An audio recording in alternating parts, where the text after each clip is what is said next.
اعوذ باللہ من الشیطان الرجیم بسم اللہ الرحمن الرحیم اللہم صلی علی محمد وآل محمد۔ السلام علیکم ورحمۃ اللہ وبرکاتہ۔ شروع رب ذوالجلال کے بابرکت نام کے ساتھ جو دلوں کے راز خوب جانتا ہے۔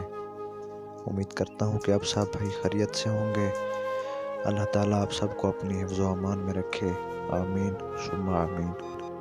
ایک دفعہ ایک آدمی نے اپنے بیٹے کو اپنے پاس بلایا اور اسے پھٹے ہوئے 2 موزے دیے اور کہا، بیٹا میرے مرنے کے بعد دفنانے سے پہلے میرے پاؤں میں یہ پھٹے ہوئے موزے پہنا دینا۔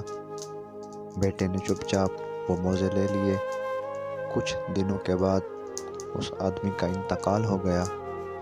اس آدمی کو غسل دینے کے بعد بیٹا وہ پھٹے ہوئے موزے لے آیا اور کہا، میرے باپ کی خواہش تھی کہ مرنے کے بعد اسے یہ موزے پہنا کر قبر میں اتارا جائے۔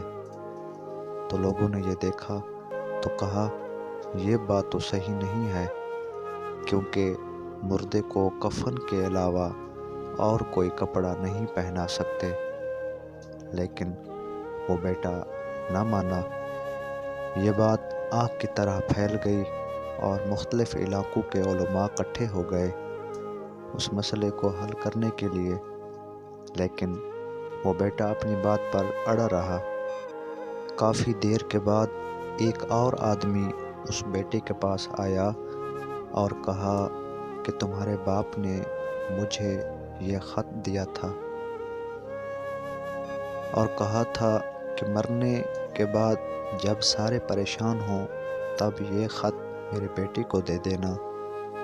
چنانچہ بیٹے نے وہ خط لے لیا اور پڑھا تو اس میں لکھا تھا کہ اے بیٹے، دیکھ مرنے سے پہلے انسان کتنی جائیداد بناتا ہے، کوٹھیاں، بنگلے، گاڑیاں اور بھی بہت کچھ بناتا ہے، لیکن وہ اپنے ساتھ پھٹے ہوئے موزے بھی نہیں لے جا سکتا۔